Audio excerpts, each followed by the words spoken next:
Welcome, guys, to How the Frack We Got Here, a show that takes the news and events of the week and try to make sense out of it all. I'm your host, the most Will Buchanan, and on this show, we simply are all about the facts. There are plenty of news stations out there that simply want to do anything short but inform you. Here at How the Frack We Got Here, that's all we believe in. We go up to the left, we go up to the right, we go up to the middle of independence, we go after all sides because there's more than one side of a story to everything. And you need to know it all in order to actually formulate your own opinion. And that's what we try to do here at How the Frack We Got Here. Thanks for listening, and hold on. It's going to be fun.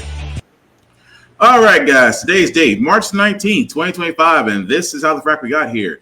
I'm your host, the most Will Buchanan on the Frack We Got Here. We do take the events of the week and try to make sense of it all. Before we do get started, guys, let you know that we do pride ourselves on being a news podcast, which means we only bring the most reputable, insightful sources from award-winning journalism done on very select media sites. And when I mean media sites, I mean those people that actually do the work and the research and properly inform you. We don't do sensational news like Fox News, The Blaze, The Daily Beast, where extreme left or extreme right you get your views from. At the same time, guys, we do try to watch our language, but words do fly. At the same time, guys, there may be things of a graphical nature that might be shown that might be too intense for younger viewers. So if you're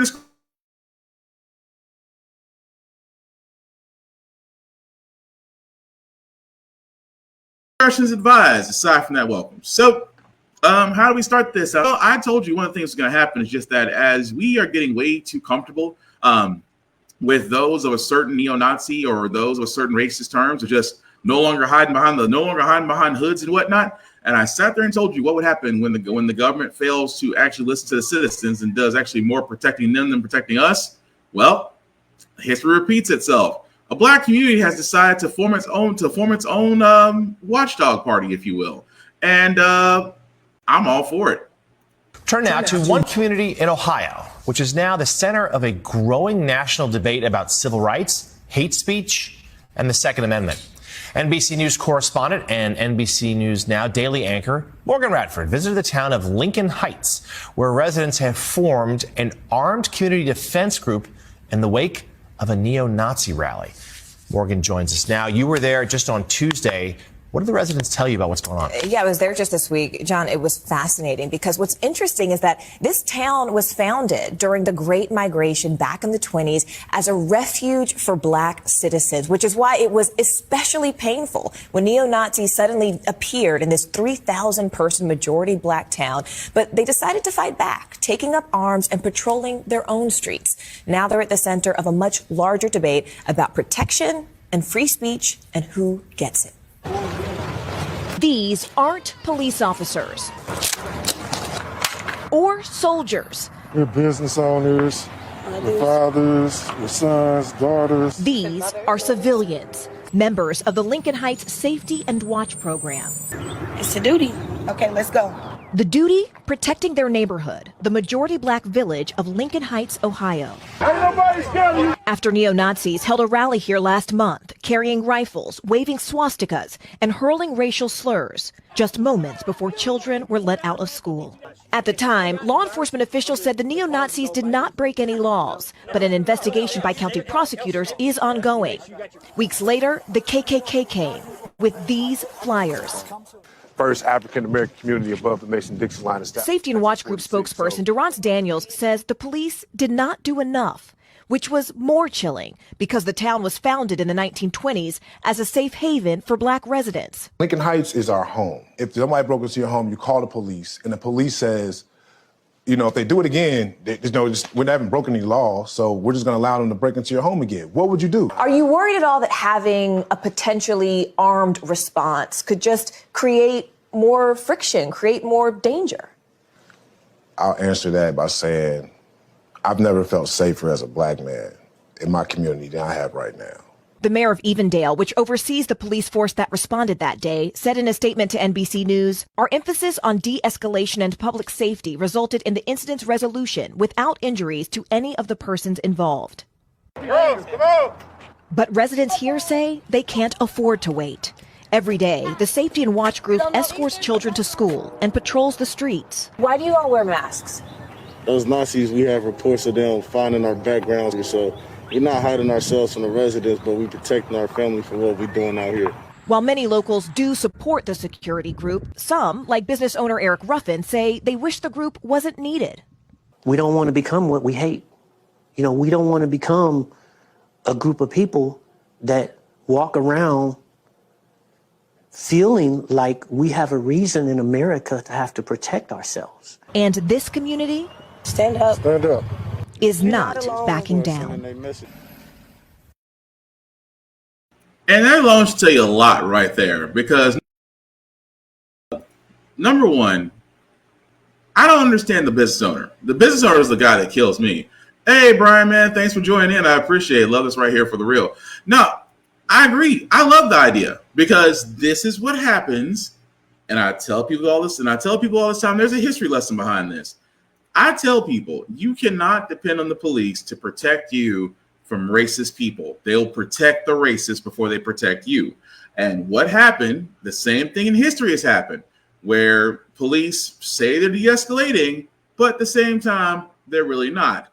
They're trying to protect and serve, because we covered this story where those neo-Nazis went to Lincoln Heights and the cops pretty much just formed a line between the people, the residents there, who wanted those folks to go, who wanted to challenge them. Now, keep in mind what they said. The so-called Nazi protesters were armed and at the same time could have posed a danger to children. So what do? They follow the Second Amendment. You have formed your own local militia. The local militia, you have the right to bear arms to defend your home. And these people have done everything legally. And it's amazing where folks are going, well, why should you have to do that? Because as a black person in America, you better arm yourself. Because, again, you can't expect the police. Now, I did say there's a history lesson behind this, because I love the fact that they are out there in the neighborhoods protecting children, looking out for one another, because that's what they used to do in the past, historically. Even more so, the Black Panthers. I love this example, because here's how you know America's never really been pro-gun. They have been against people of color with pro-gun. Enter the Black Panthers and the Mumford Act. If you don't know what that is, stick around for a second. Entering the Capitol building armed with guns in protest 57 years ago. Thanks for being with us here at 6. As you can tell, lots going on. Yeah. I'm Tony Lopez. A lot to get to, and of course, we're keeping you up to date. I'm Hunter Sowards, and tonight's Politics at Large. Steve there at the Capitol with Steve, the lasting legacy of that protest. As Tony said, 57 years to the day. Of course, it captivated the country then. It's hard to even imagine now, but on this day in 1967, entering the California Capitol building with an open carry gun was not against the law. Yeah. All right. Hey, Charlie. Black Panthers in their trademark berets and leather jackets carrying handguns and shotguns through the halls of the California State Capitol. State police only stopping the men after 10 had reached the assembly chambers. The shocking 1967 protest was aimed at stopping state gun control legislation seeking to prevent the Black Panthers' police patrols, their practice of following officers in black neighborhoods. Black Panther Bobby Seale spoke about the Black Panther mission then. We don't hate nobody because of their color. We hate oppression. People come from all over the country to sit here. Bill X. Jennings took me into his Sacramento Black Panther archive room to show me the history of the movement, including this photo of Jennings walking into a courtroom with Black Panther founder Huey Newton. Jennings said it was the Capitol protest that put the Black Panther movement on the map. That particular incident went worldwide because this is an image of a black man, you know, standing up for themselves. Like, hey, we're not going to take this anymore. It caused us to really think about what folks were willing to do in desperate circumstances, for sure. Sacramento State professor Dale Allender says this 1967 social justice protest opposing gun control laws then stands in stark contrast to most social justice movements now. And they see guns as part of the problem, our over-militarization in schools, in communities. It's my intention to make it a felony to bring a loaded weapon into the state capitol. Following the Black Panther protest, Republican Assemblymember Don Mulford added an urgency clause to his gun control legislation, passed it, and then Governor Ronald Reagan signed it into law, making it a felony to publicly carry a loaded firearm without a permit. Ladies and gentlemen, that's history. That's what I've been trying to tell you guys. For all those that do cover the history, the Black Panthers were the first ones to look at the Second Amendment and go, yeah, we can arm ourselves, and there's nothing the police can do about it. But you know what scared them more? The fact that Black people were arming themselves and protect themselves and could follow the police as they were trying to, police them in their own neighborhoods. This actually led to the Mumford Act, to where then a Governor Ronald Reagan panicked into making it sign because, God forbid you can't have people of color walking through the assembly halls, loaded. But that just goes to show you the history behind this. Whenever Black people are armed, legislation comes out of nowhere. And I mean fast-tracked legislation. Wow, that's going to be a hard word to say tonight. Fast-tracked legislation. And it happened with the Mumford Act. It happened with the fact of right that as much as they tried to affect full autos and things of that nature, the basis of all this legislation came from the fact that people of color were arming themselves. What has that got to do with today? Well, in Lincoln Heights, you have the neighborhood watch, and they're springing up everywhere because people are tired of seeing Nazi rhetoric. People are tired of seeing KKK rhetoric. And yes, I have sat there and said many times on the show, you have the right to free speech. You truly do. You're not absolved from what you say, though. I could go around town in downtown Nashville right now and say, all white people ain't shit. Now, what happens after that? It's a consequence. I'm not absolved from it. In the same sense where if a Nazi person decides to go into a Black neighborhood spouting off Nazi rhetoric and throwing the signs and all that stuff, if he or she or they get stomped out, that's their consequence. They will never be condemned for what they'll never, you can say whatever you want to say, but you are not absolved from what happens next. And people are tired of it. People are tired of seeing this stuff to where, especially World War II veterans, I always want to ask them how they feel seeing Nazi stuff concerning the fact they fought these guys so long ago. But at the same time, neighborhoods are rising up. Neighborhoods are saying we cannot depend on law enforcement. Neighborhoods are saying we cannot depend on the government. So they are taking their rights as Americans and arming themselves. Me as a gun owner, I see no issue with it because, again, with mostly Black neighborhoods, you only have each other. And that is a beautiful thing when unification does start to happen with our people. But again, I'm not mad about it because the next time a Nazi decides they want to do something, hey, F around and find out. Just saying. But meanwhile, with the over toasted orange, well, let's do this first. Yes, this just hit exclusive. Yes, we saw this coming, but let me explain why you shouldn't panic after this. With breaking news tonight. NBC News has just learned that President Trump plans to sign an executive order closing down the Department of Education. The move fulfilling a campaign promise to shutter the agency, which has long been a target of conservatives. But it's unclear how he'll legally do that since Congress needs to sign off on officially closing a department of this kind. The order would be the culmination of weeks of effort by the Trump administration to wind down DOE. Trump's education secretary, Linda McMahon, has overseen a roughly 50% cut to the agency's workforce in what she has called the, quote, final mission of the department. The Education Department oversees tens of billions of dollars in grant money to schools across the country. But conservatives for years have said control of education should be returned entirely to the state and local level. They say it would empower parents to make choices about their children's education. For more on this, let's get right to NBC's senior White House correspondent, Garrett Haake, who joins us live tonight from the North Lawn.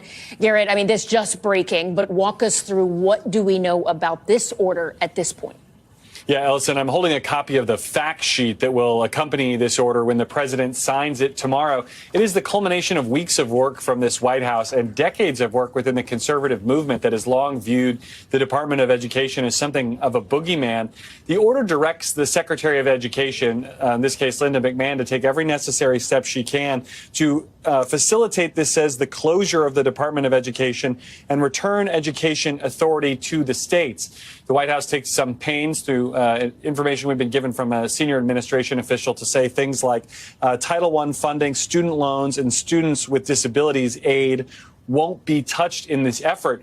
Frankly, Allison, some of this is aspirational. As you pointed out in the lead, it will take an act of Congress to ultimately shut down the Department of Education and transfer its authority back to the states. But the administration can take additional steps, like what they've already done, to eliminate positions within the department, fire career staff, and try to shift responsibilities elsewhere within the federal government. Now, the president intends to sign this executive order tomorrow here at the White House in a ceremony where he'll be joined by some supportive governors, including from Texas, Florida, and Indiana, where they're champing at the bit to get more of this control at state level. But some of my reporting over the last couple of weeks is that other states are not quite as ready, perhaps, to take over this authority. And so I think what you're seeing here today is an effort by the White House to take the next step in what could still be a quite lengthy process to accomplish this goal of transferring as much as possible of education authority back to the states. I will add one other note that's in this fact sheet suggesting we'll see some language to this effect in the EO,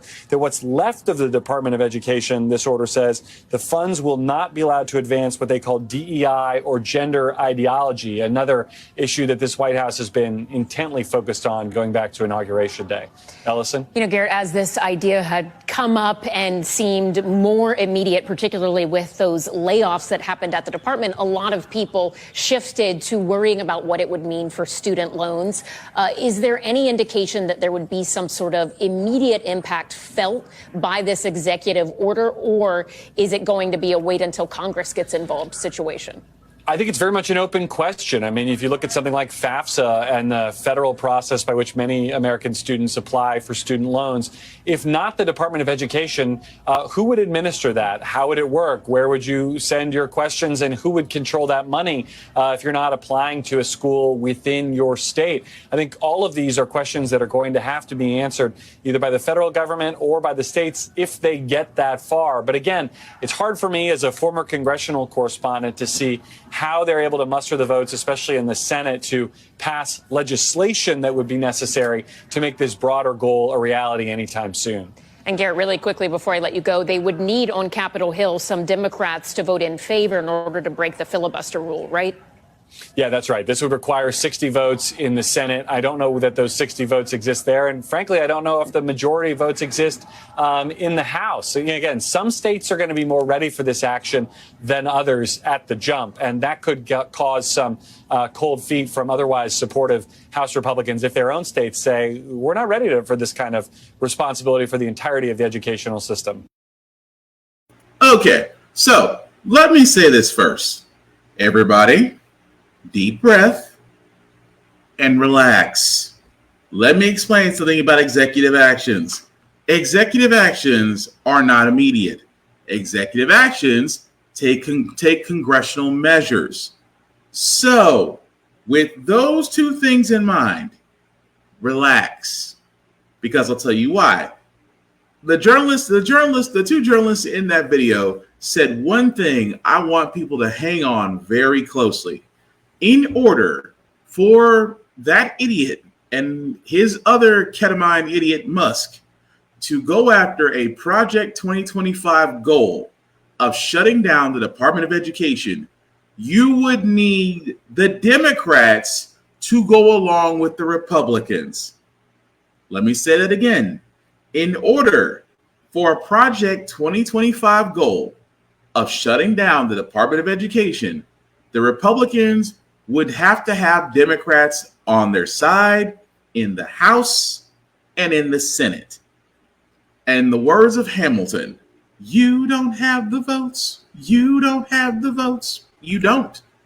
Republicans can sit there all day saying, oh, this will be great. Telling the parents, anytime a conservative talks about school choice, understand it's not about school choice, but we'll get to that. But as far as closing down the Department of Education, they don't have the votes. They know they don't have the votes. Because why? Any Democrat that votes to close down the Department of Education may as well go ahead and resign now, because they will not make it through the midterms. They won't make it. Not a Democrat should sign for this unless they're not going to plan to stay after the midterms. Republicans can get their party to toe the line all they want to, but without Democratic support, even through reconciliation, this cannot happen. So right there should tell you everything you want to know, that Trump, unless he gets Democrats on board, is not happening. So what is he doing? He is directing Linda McMahon, who is way not the person to be the Secretary of Education. What do conservatives do best when they can't close something down? They starve it. They starve it. They remove funds. They withhold funds. They cut bills in half. They cut funding in half. They starve it. They give it more restrictions, more standards, to where those things, where records will show a consistent line of failure, and then somehow blame the Democrats because they're not in control, but yet somehow Republicans aren't, but they are. But they'll blame the Democrats for something, for a problem that they created, but they believe they have the solution for it. It's like you started a fire and then you're coming back in as the fire department wondering who struck the match. You're holding the match. So that's what Republicans want to do. Now, school choice. Let me tell you, that is the biggest crock of shit. It is. School choice, when said by conservatives, is the biggest crock of shit. Why? Because they still want to go after Department of Education public funds money. Why? Because their private school friends who run private schools would love nothing more to get free money.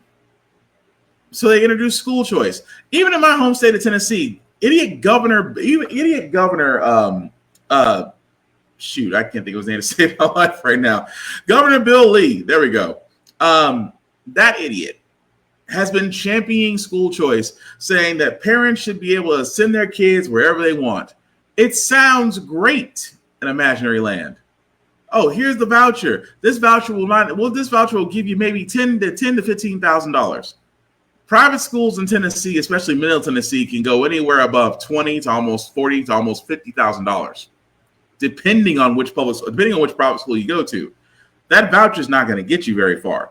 But alas, if you're a more well-off parent that's paying, let's just say, $20,000 a year in school tuition, and let's just say you got school choice, well, you just got a $10,000 discount.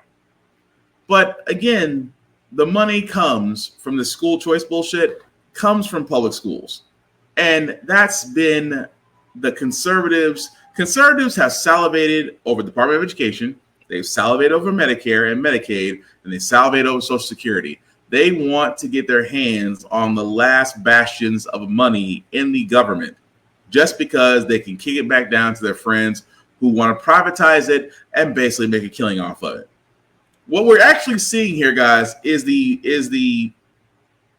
venture capitalism of our government.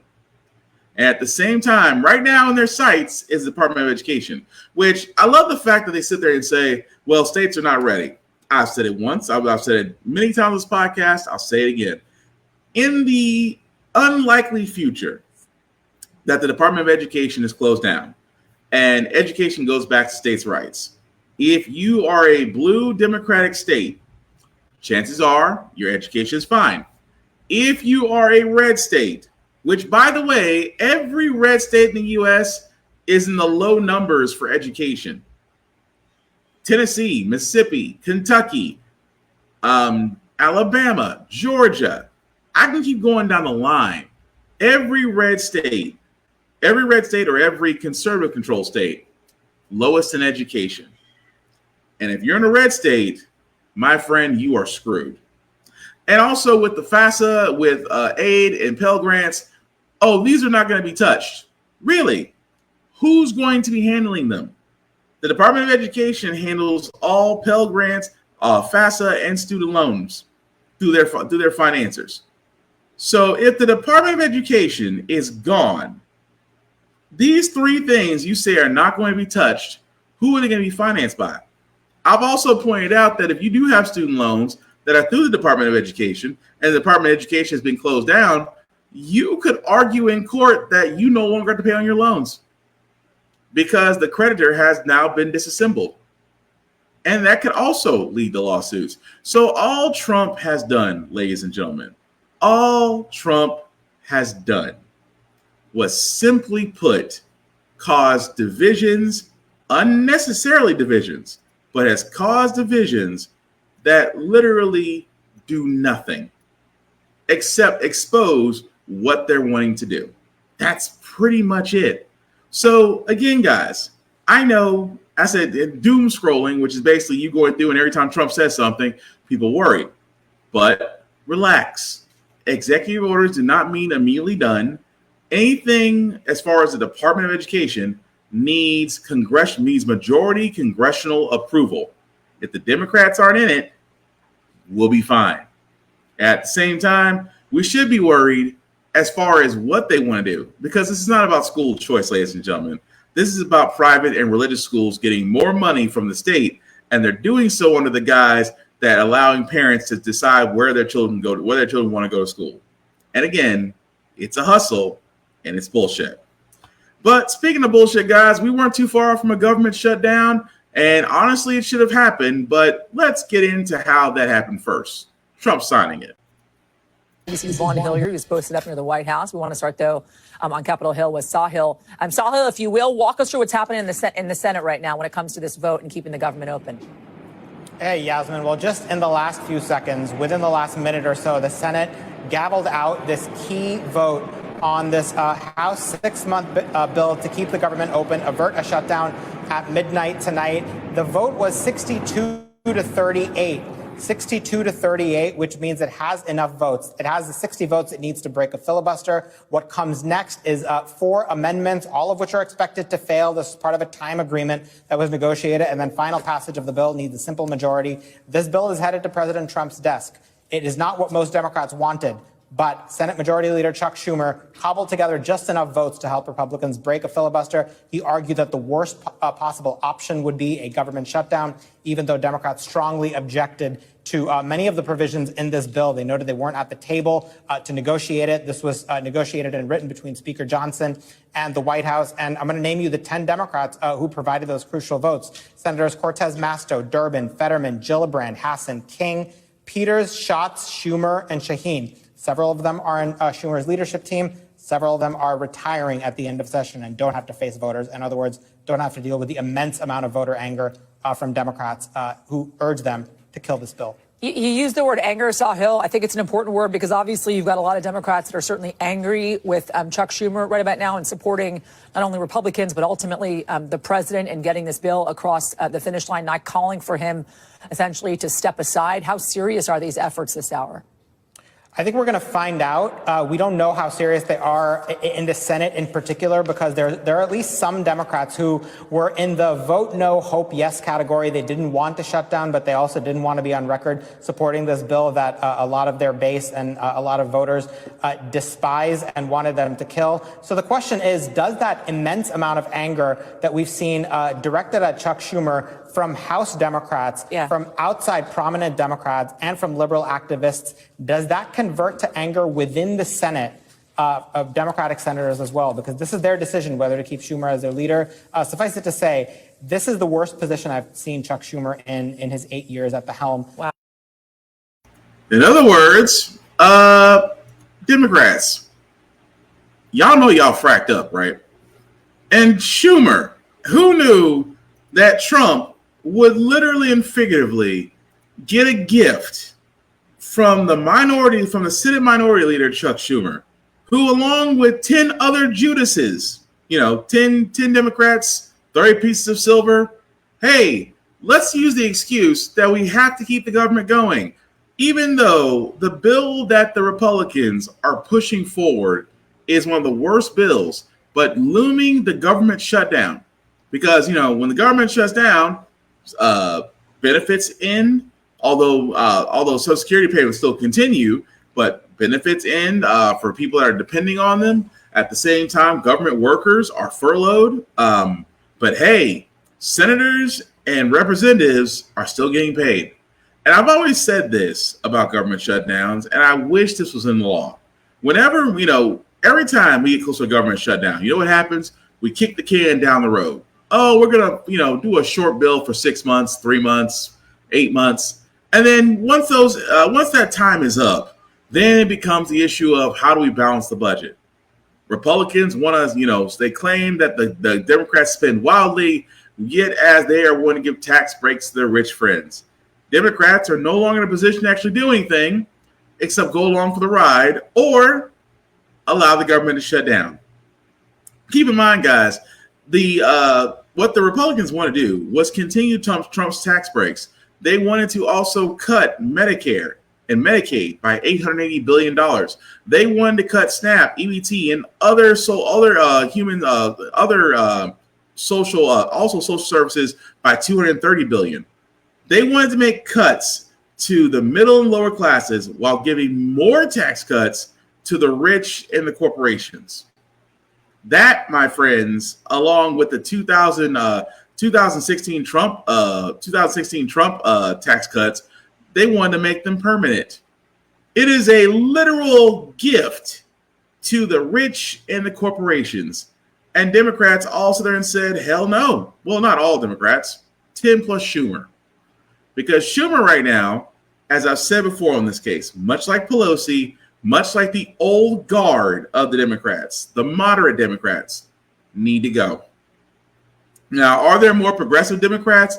Yes. AOC, Bernie Sanders, Jasmine Crockett. There are a lot of other progressive voices. Unfortunately, the old guard still exists within the Democrats, led by Schumer. But again, I'm just curious. Schumer at this point, along with those 10 Democrats, to me are saying, we're going to vote on this and then we're out at the end of this term. And I thought to myself, how very fucking cowardly of you to make a decision like that. And then your ass gets to ride off in the sunset with your pension and everything that goes with it while your constituents suffer and you can't even face them to answer for the decision that you made for them. How fucking cowardly are you? And Schumer, which I'll get onto momentarily, but again, I just want to show this because not everybody is a fan of what he did. Now, Kristen, let's start with this looming government shutdown. Again, Senator Schumer surprising a lot of Democrats by saying he is going to support that Republican measure to keep the government open. Walk us through his thinking and what's been the reaction to that decision overnight.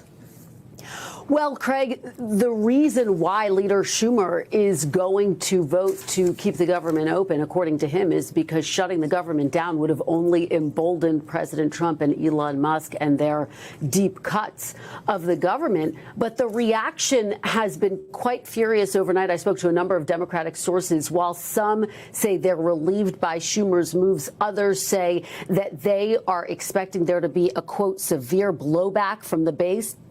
Why? Well, because a number of Democrats feel as though keeping the government open is basically giving President Trump and Elon Musk a green light to move forward with their deep cuts. They note that there is no language in this bill that prevents the types of actions that we're seeing from the president and Elon Musk. And I do think it really underscores the fact that Democrats do not yet know what their strategy or messaging is for taking on President Trump in this moment, Craig. And Kristen, President Trump, during the course of his election, he basically made the case that he was going to be the guy that brought down prices in this country. Yeah. He was going to save the economy. The economy's been tanking this week. Stock market's down, tariff war. So I'll leave it there because it goes to the economy. And let's be honest, the economy is basically in the toilet. But what kills me about Schumer and Hakeem Jeffries, who has only been House Minority Speaker for a little while. They're trying to enhance your calm. They are trying to sit there and say, well, let's keep our decorum. Meanwhile, people that support Democrats are like, fight back, resist, do what we sent you to do in the first effing place. Actually fight, don't concede. Of course, Schumer to me is one of those guys that, I'm sorry, much like Pelosi, you need to go. You need to go. It is beyond time for Schumer to go. It is beyond time because, again, he is a moderate Dem. And at the same time, I love that when he went on The View, and I'm going to show this, hopefully it plays because I don't know, sometimes, ABC's funny like this. But when he was on The View, he was asked about how he defended himself. And well, I'll just play the clip. Senate Minority Leader Chuck Schumer's handling of the government shutdown fight.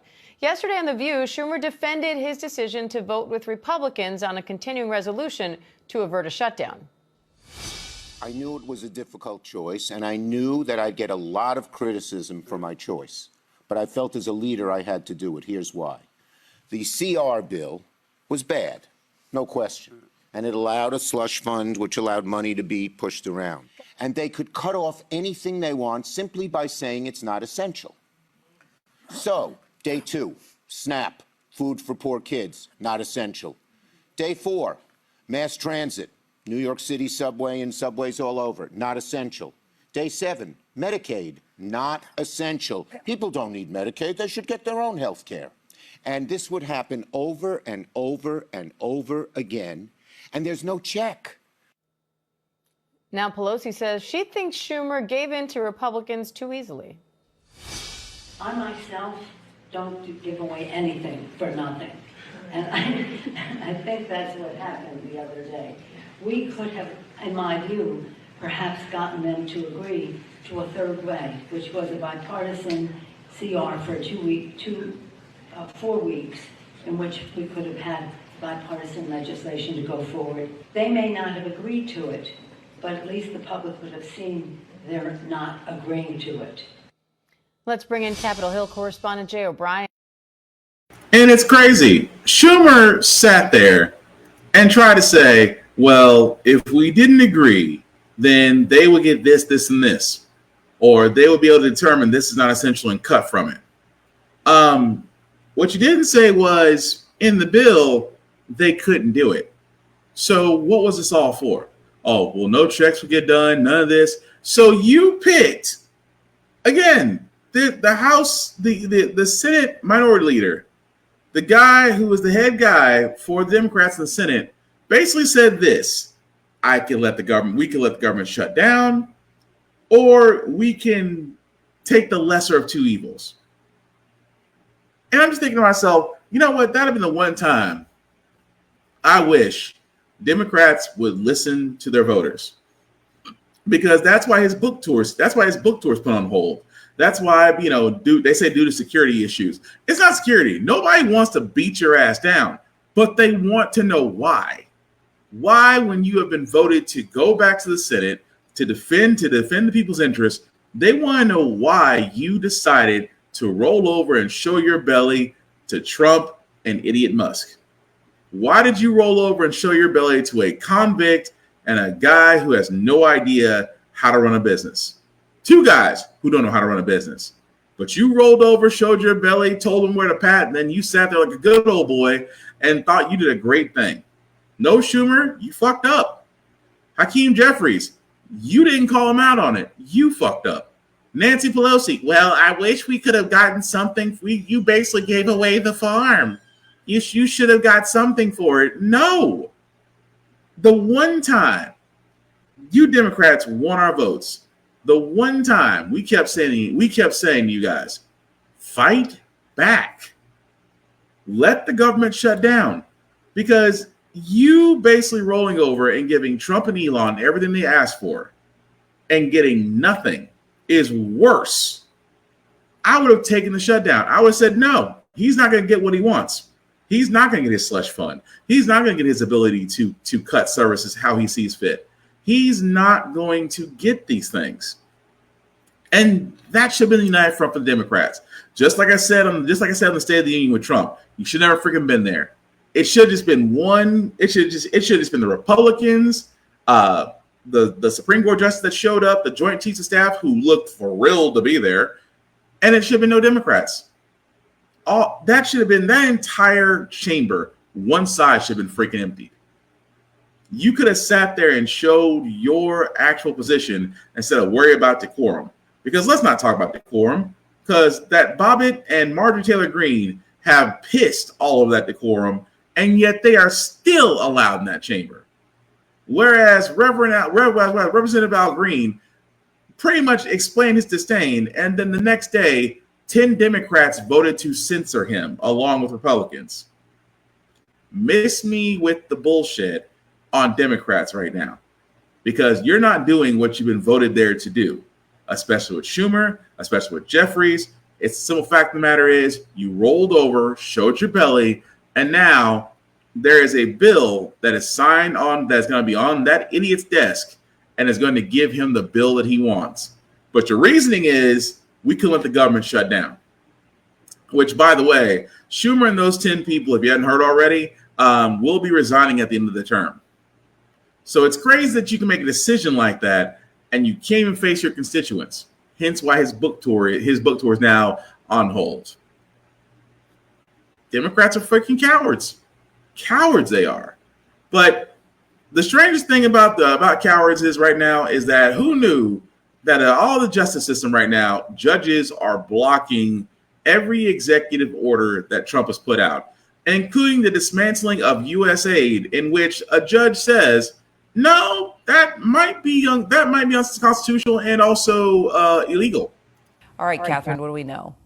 So essentially what the judge is saying here is that Elon Musk's attempts to unilaterally dismantle USAID likely violated the Constitution. And essentially that obviously is as it relates to Elon, but also any of his employees, those Doge employees who helped this dismantling of it. Now, what's important here is what the judge says. It's unclear what implications this will have long term, but what the judge did do is that for any current USAID employees or those on administrative leave, the judge says that essentially the email, payment, security notification, and all other electronic systems, I'm quoting from him here, need to be reinstated. So again, while the judge did rebuke, of course, Musk's role within the Trump administration and his role with Doge in dismantling unilaterally USAID, it's really not clear exactly the implications of this decision, and the operations of USAID remain unclear at this point. But surely a rebuke of Elon Musk and his role, which the judge believes is unconstitutional.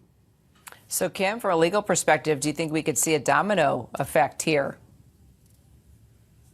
In theory, I mean, what the judge basically said is that there was nothing in the record showing that Elon Musk's decisions were actually ratified or approved by people higher up in the chain of command, such as Secretary of State Marco Rubio, who is the de facto head of USAID. So my guess is that the Trump administration will come back and do that and will rubber stamp Musk's decision making. But I do think this is an important ruling and a message from the federal judiciary that this is unconstitutional. And it frankly, I agree with that. The court basically found that, the appointments clause of Article 2 requires Senate confirmation for someone exercising the kind of power that Elon Musk is exercising. In addition, the court found that it's Congress that decides how agencies function. Congress creates them, Congress dissolves them. So, it's unclear really if, like I said, my expectation is the Trump administration will come back and check that box, but I don't think it's going to make this problem go away for the Trump administration, because it really does undermine the foundation of the separation of powers, which is that everyone in the government who exercises significant authority should be accountable to the voters. Elon Musk is not. And that right there, ladies and gentlemen, explains the whole kit and caboodle. That yes, Elon Musk, a man who was not publicly voted for, was given a position, a special government employee, a special government appointee by convict Trump. I refuse to call him president. By convict Trump. So again, imagine a guy whose powers sit right next to the president, given to by the president, wasn't voted in by the people, is now trying to cut jobs, which, by the way, not only with USAID, but also the EPA and other jobs he's tried to cut, all judges have stepped in and sat there and said, no, you can't do that. Reinstate said workers and back pay. So for all those workers that felt like they kind of got screwed, well, you're getting your money back and back pay. Not a bad thing. But again, with the judges stepping in and pretty much telling Trump, you can't do this, especially on deportation. Well, let's also be honest. Trump has always done what he's done best when he doesn't get his way. He goes to Twitter with his little chubby fingers, has some McDonald's, and then decides to spout the bullshit. This time, he went after judges. ignored his order blocking the deportations of more than 200 alleged gang members. President Trump posted on social media calling for the judge to be impeached, saying he's radical left lunatic, a troublemaker, and agitator. Now Chief Justice John Roberts is responding. Senior Washington correspondent Devin Dwyer joins me now. Devin, justices normally stay out of anything remotely political. So how significant is it to hear from the Chief Justice on this? This is an extraordinary development, Diane, and a sign just how big this case has become. And let's not forget that until recent times, it was also highly unusual for presidents to attack sitting judges hearing cases involving them. But of course, Donald Trump has made that the norm.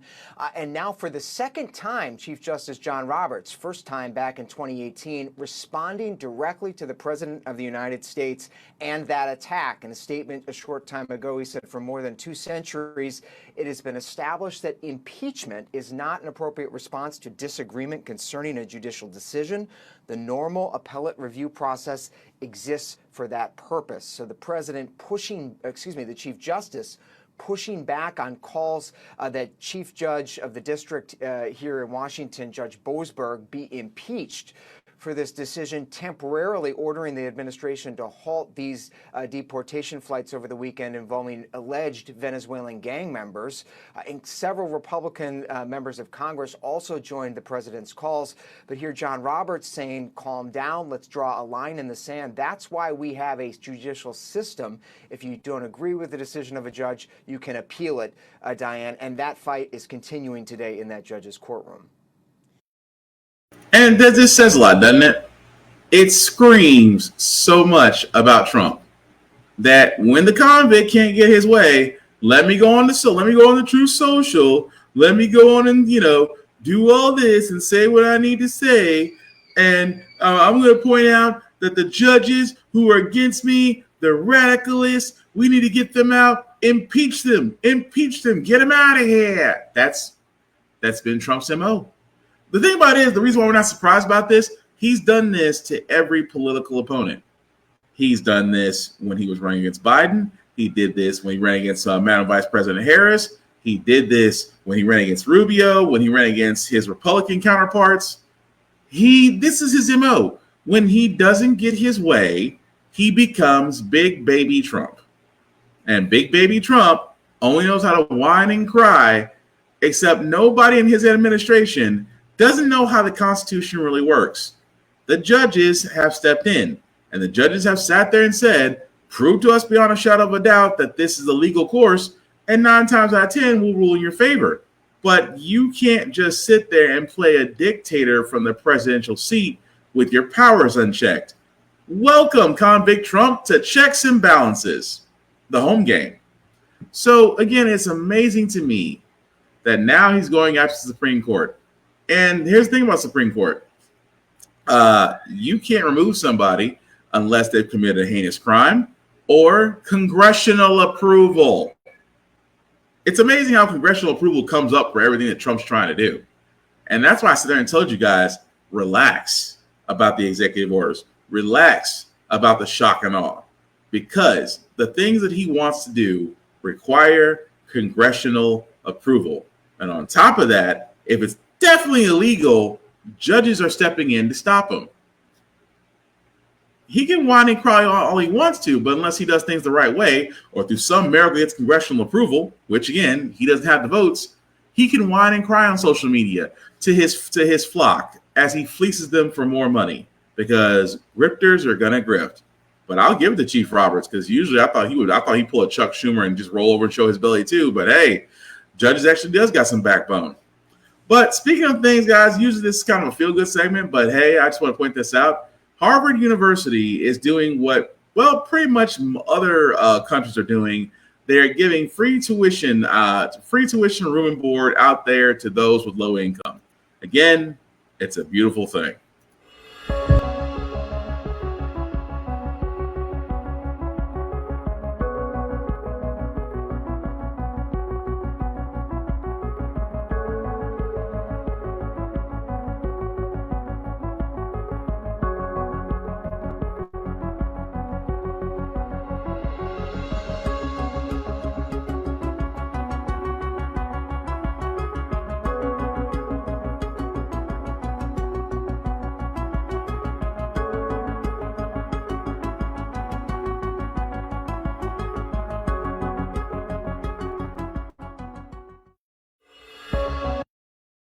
And you can't beat that with a stick. And I want to freeze it right there and read it for all those that probably can't see it. Harvard University announced that tuition will be free for students for families with annual incomes of $200,000 or less starting in the 2025 to 26 academic year.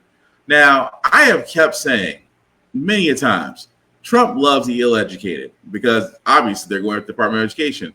But just imagine for 1 second, imagine that there's free tuition because it's in Sweden, it's in Norway, it's in other different, in other different countries and sovereign states that tuition is free to where you can get an education, or it's very, very low in cost. We have been saying for the longest time for us to be the richest nation in the world that tuition at college universities is effing high and continues to go high for the same education that you're getting because nothing improves. So people are wondering, how is Harvard pulling this off? Good question. Could be anonymous donors. It could be the fact that they're just trying out something new.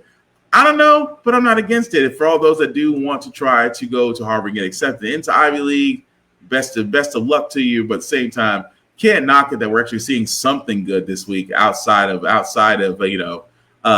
this next thing. And before I play this next thing, I got to say this because this is going to be taken the wrong way, but I'm going to go ahead and say it. So we at How the Frack We Got Here do not encourage arson, destruction of property in any way, shape, form, or fashion. That being said, I can laugh at this.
Now, what's crazy is, again, and I say again because I feel like I got to repeat myself, we do not encourage arson, destruction of property in any shape, form, or fashion on How the Frack We Got Here.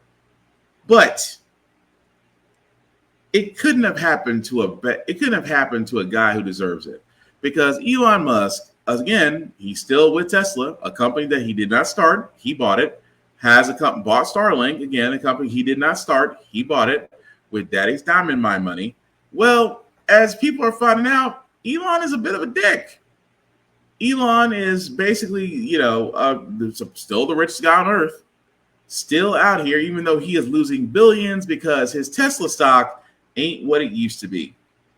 Even more so that Tesla board members had to sell off over $100 million of stock in the last couple of weeks.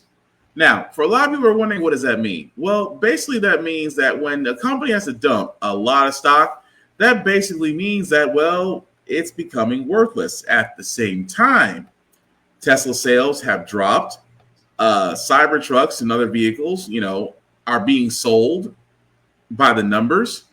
And even the insurance company, for a lot of people that may not understand this, the insurance companies, or I should say the industry in a whole, is considering no longer covering Tesla vehicles. Now, let me explain something to you. If the auto industry, the auto insurance industry, decides to no longer cover Tesla vehicles, that's the death knell. Because, well, obviously you can't drive a vehicle without insurance in the U.S. At the same time, if you do own a Tesla, you pretty much have a paperweight that you can't drive, because if you do get an accident, well, then it's on you. All the more reason why Tesla's in a panic. And only because this is actually how you hurt billionaires. You want to know how you hurt wealthy people? It's not with a fist. It's not with a Molotov cocktail. It's right at their bottom line. Watching all that money, watching Elon Musk see $800 billion worth of Tesla stock go out the window, did more damage than anything physically can be done to him. And trust me, if you don't think SpaceX and Starlink won't be taking hits soon, they will. Because again, Elon Musk has burned and rubbed a lot of people the wrong way. He is not a genius. He's not a wonder kid. He's an idiot who just happened to luck out because his daddy's got money and he knows how to basically how to filter a business and run into the ground before he moves on to something else. Don't believe me? He's doing the same thing in his dumbass Dodge department that he was doing overseeing Tesla. And I hate to say it again, we don't, above all else, don't encourage arson or any type of violence. But it couldn't have happened to a nicer guy. But speaking of things that'll come back to haunt us, tourism. And again, Trump decided, and I say this all the time, Trump decided to basically put Canada in his sights. And what did Canadians do? Canadians do something that Trump thought he could just overlook. Canadians just last week sent back liquor that's American liquor. They sent it all back, not looking for payments. And now tourism may take a hit because Canadians are going somewhere else. We're back with a look at how the escalating trade war between the U.S. and Canada is pushing travelers to shift their vacation plans away from the U.S. to Mexico and elsewhere. Look at some numbers here. According to a survey last week, 59% of Canadians said they're less likely to visit the U.S. in 2025. And more than a third of Canadians with U.S. travel plans had already canceled them. Travel expert for Going, Katie Nastro, joins us with more on this. Hey, Katie, good morning. Thanks for being here. So what impact just have you seen on travel to the U.S. since President Trump imposed these tariffs on some of our big trade partners? Is there really a significant change in attitudes towards just traveling to the U.S. for vacation? Yeah, look, Savannah, the numbers don't lie. Looking specifically at road travel coming across the border from Canada year over year, starting in January, we have seen that number decrease, as well as Key Data, a short-term rental data company, is showing that U.S. vacation rentals bookings from Canadians, especially in leisure destinations like Hawaii and Florida, are also have dropped in bookings, as well as we've even heard of Canadian carriers shifting their marketing. Porter, for example, highlighting destinations such as Mexico, the Caribbean, elsewhere, avoiding sort of marketing the U.S., as well as Air Canada shifting their schedules and really just looking forward and seeing that they are preemptively just identifying that Canadians are looking to go elsewhere, even despite having signaled that they're going to have encouraging bookings for future quarters. So it's a combination of all areas of the travel industry that we're seeing some pullback. Yeah, actually, even in February, the numbers are already showing that there are fewer trips across the border compared to 2024, which I know is something that you're tracking. Where are people going instead? Yeah, again, Canadian tourists are looking at places like Mexico, the Caribbean, Latin America, even promoting domestic tourism within Canada, destinations that are bypassing, or they're looking at destinations that bypass the U.S. altogether that are easy to get to. Bermuda, for example, is expected to see an increase in Canadian tourism this year specifically as a result. We're also starting to kind of understand the impact that this could potentially have. This is a little startling. The U.S. Travel Association now, they say just a 10% drop actually in Canadian travel to the U.S. could mean more than $2 billion lost in spending and then 14,000 job losses. I mean, how much of a concern is this to the industry? Yeah, it's really an uncertain time, especially since we are just starting to come into our sort of peak seasons. We're in a shoulder season right now, but then the summer months are going to be here before we know it. And that's really where the travel industry thrives. And, with this economic uncertainty, political tensions, it's going to have ripple effects. And we're already seeing a result of that, especially from our friends to the north. Canadians were the top most traveled tourists to the U.S. last year. And so, even that slight pullback that you just mentioned can have bigger impacts than we are sort of feeling just in the travel industry alone. It can really impact our economy. There's been threats for more tariffs here, potentially, including 200% potentially on alcohol from the European Union. Any signs that people from those countries would stay away from the U.S.? Yeah, again, and that's a great question, Savannah. We are in a shoulder season, so to speak, and we haven't quite heard of any pullback from specific European countries for, say, summer bookings. But if tensions continue, and we're already seeing signal from other countries that there's a pullback, this could be sort of a foreshadowing of what's to come for foreign travel to the U.S. Minimally, but it's something to look at. All right. In other words, kiss tourism goodbye for a little while. Canadians don't mess around. And again, I want to point this out. Canadians do not mess around. When you call them out and you sit there and say you're going to force them to do something, Canadians are nice. This is true. But they're certainly not pushovers. And they've shown that through their money. And yes, if you don't think tourism is not going to take a hit in the United States from Canadians, you are delusional. Even in my home state of Tennessee, where tourism, again, is a number one thing. If less people are coming to the States, that means less money is being spent. That means that, well, the state's going to take a hit. All because the convict decided to input tariffs in for no reason. So, again, it is amazing to me how all these things, anytime a tariff is put in, it always comes back to the simple fact of the matter that it harms other people, except the ones who don't understand how tariffs work. But that being said, guys, a couple more news before we get to our Feel Good segment. Imagine you are a teacher that is trying to basically introduce acceptance. And, well, this one teacher, a 6th grade history teacher, right, in Idaho, she has this picture.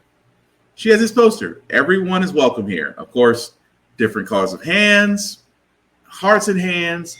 Everyone is welcome here. You can't beat that with a stick. If that doesn't say welcome everybody to learn, I don't know what does. Well, this teacher has been ordered to remove the signs from the classroom because, and here's the crazy part, because the sign themselves, where again, where I just showed, where everyone is welcome here, the other sign that they have in there, the other sign the teacher has in there says this, quote unquote, that everyone in the classroom is welcome, important, accepted, respected, encouraged, valued, and equal.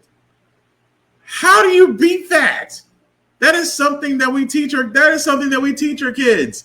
That everyone in the classroom is welcome, important, accepted, respected, encouraged, valued, and equal. You can't beat that with a stick. And at the same time, the school officials said that this could cause an issue. And that because of that the content had to be neutral. Or as I said, quote unquote, content neutral. That district policy sat there, the bullshit excuse that the teacher was given was that the principal cited district policy that classrooms must respect the rights of people expressing different opinions and that the decorations are to be content neutral. Let's try that again. The rights of people expressing difference of opinions and that decorations are to be content neutral. Correct me if I'm wrong here. Everyone is welcome here seems to be very content neutral. Saying that everyone is equally important, valued, acknowledged, accepted, and equal seems to be content neutral. Let's be honest, guys. Let's be real honest where they have the problem. If the problem is, and the teacher hits it on the head, it's the fact that you're seeing a coalition of different colors.